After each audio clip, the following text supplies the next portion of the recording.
आपके घर पे कोई डकैत आए, आपके पिताजी को मारे पीटे, आपकी माताजी के साथ दुर्व्यवहार करे, आपकी चाची चाचा के साथ दुर्व्यवहार करे, आपके घर पे कब्जा कर ले। आप छोटे हैं, कल्पना करिए आप छोटे हैं, ये सब आपके सामने हो रहा है। आप कमजोर हैं, कुछ कर नहीं पा रहे हैं, पिताजी भी कुछ नहीं कर पा रहे हैं, और आपके घर की नेम प्लेट को हटा के अपनी नेम प्लेट लगा दे। मान लो आपके घर पे लिखा था पवार गृह, सिंधे गृह, पाटिल गृह, यादव, जो भी था, उस पे अपनी नेम प्लेट चिपका दे। अब आप कुछ दिन के बाद बड़े हो गए, आप थोड़े सशक्त हो गए और आपने उसको खदेड़ दिया जो डकैत था, आपके घर पे कब्जा किया था। तो उसके बाद आप उस डकैत की नेम प्लेट हटाएंगे या कंटिन्यू रखेंगे? जोर से बोलिए जरा। हटाएंगे, तोड़ के हटाएंगे। अच्छा, बाई द वे, वो डकैत वहीं मर गया आपके खेत में और वहीं उसको दफना दिया गया और वहां चिन्ह बना दिया गया कि डकैत यहीं पे मरा हुआ था। तो वहां पे कुछ बिल्डिंग विल्डिंग बना के बाकायदा वहां पे रोज जाना आना शुरू करेंगे या उसको वहां खुदाई उदाई करके खेती करना शुरू कर देंगे? जोर से बोलिए जरा। बड़ी छोटी सी बात है ये, कॉमन सेंस की बात है ये कॉमन सेंस की बात है कि हम कमजोर थे, हमारे घर पे आए वहशी दरिंदे आए, हमारे माता पिता को प्रताड़ित किया, हमारे पूर्वजों को प्रताड़ित किया, हमारे पूर्वजों को मारा, हमारे माताओं बहनों के साथ अत्याचार किया, बलात्कार किया, और उसके बाद हमारे गांव का नाम बदल दिया, हमारे मोहल्ले का नाम बदल दिया, हमारे घर का नाम बदल दिया। अब वो चला गया है तो उसकी पहचान रहनी चाहिए क्या? उसका नाम रहना चाहिए क्या? उसका निशान रहना चाहिए क्या? नहीं। लेकिन उसका नाम और निशान कंटिन्यू रहे, इसके लिए हमारे संसद में कानून बनाया गया। वहशी दरिंदों का नामो निशान चलता रहे, वहशी दरिंदों का नामो निशान बना रहे, उसके लिए कानून बनाया गया। हमारे प्रथम प्रधानमंत्री को 3 बड़ी गंभीर मानसिक बीमारियां थी। पत्रकार बंधु बैठे होंगे तो समझ सकते हैं उसको। 3 बहुत गंभीर मानसिक बीमारियां थी। आज की डेट में युवा बैठे हैं, बाद में गूगल कर लेना। पहली बीमारी होती है नार्सिज्म। एक दूसरी बीमारी है जो मानसिक बीमारी होती है, उसको कहते हैं मेगलोमोनिया। और तीसरी एक बीमारी होती है, उसको कहते हैं स्टॉकहोम सिंड्रोम। और ये तीनों इतनी गंभीर बीमारी है, इसमें से अगर एक बीमारी हो जाए शासक को तो समझो वो देश बर्बाद हो जाएगा। और हमारे प्रथम प्रधानमंत्री को 3 की तीनों बीमारियां थी।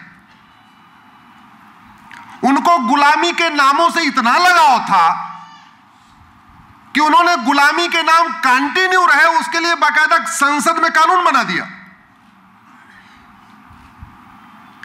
आप में से कुछ लोग, बहुत सारे लोग एयर ट्रेवल किए होंगे। दोबारा आप जाना फ्लाइट पे, तो फ्लाइट पे देखना उस पे लिखा क्या है। उस पे लिखा है VT। VT का मतलब होता है विक्टोरिया टेरिटरी, और आज भी चल रहा है वो। आज तो हटाना चाहे तो भी नहीं हट पा रहा है। क्यों? क्योंकि जो फ्लाइट का कोड वो 2 लेटर का होता है। तो हमारे देश का नाम भारत था, भारत है, तो हमारे पास 2 ऑप्शन था, या तो हम BT ले लें, भारत टेरिटरी, और या BH ले लें, भारत। और 1950 में ये दोनों अवेलेबल थे, BT भी अवेलेबल था, BH भी अवेलेबल था। लेकिन चूंकि उनको स्टॉकहोम सिंड्रोम की बीमारी थी, उनको विक्टोरिया से इतना प्यार था कि उन्होंने लिया नहीं, और बाद में एक को भूटान ने ले लिया, एक को बांग्लादेश ने ले लिया। आज की डेट में ना बीटी बचा ना बीएच बचा, खत्म। मैंने उसके खिलाफ कोर्ट में पीआईएल फाइल किया, मेरा कोर्ट में मैटर चल रहा है।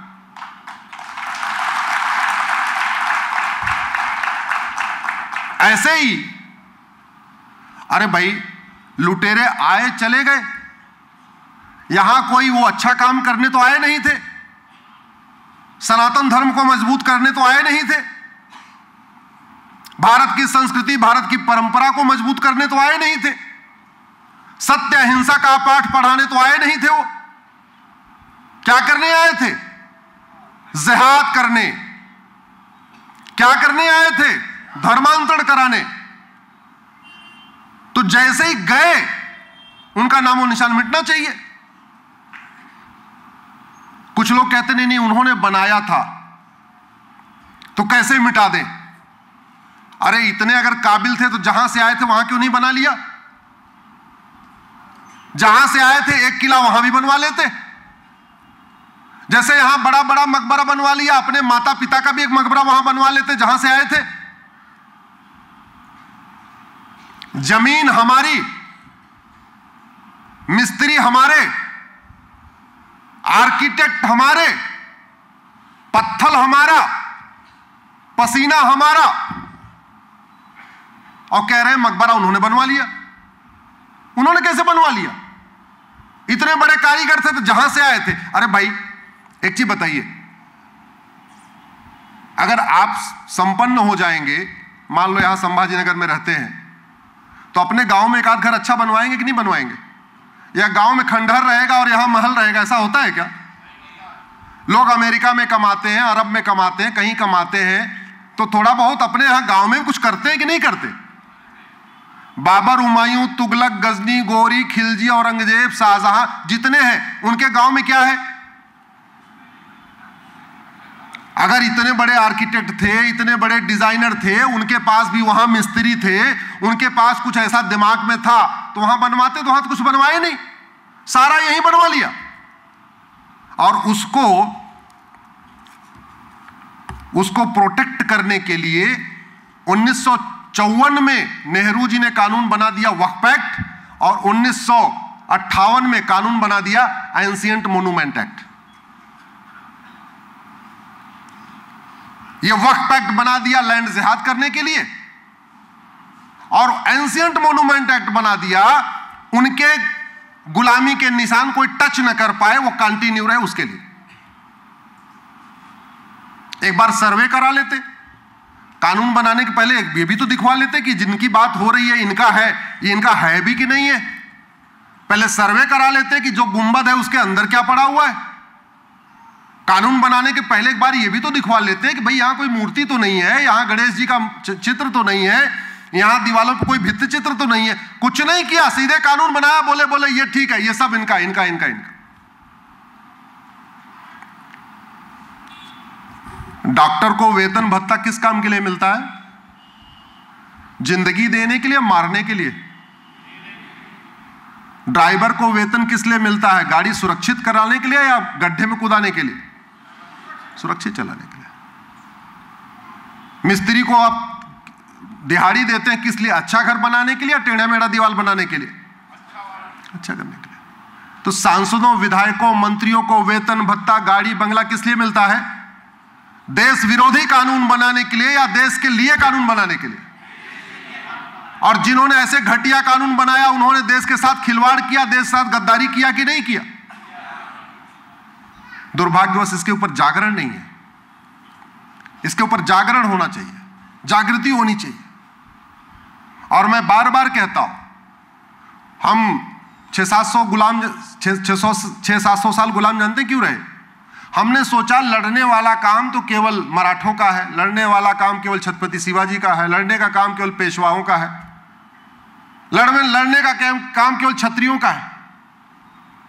अदरवाइज उस जमाने में ऐसा कोई घर नहीं होता था जिस घर में एक भाला, एक गड़ासा, एक तलवार, एक गदा नहीं होती थी। उस जमाने में गरीब से गरीब के घर में 2-4 लाठी होती थी।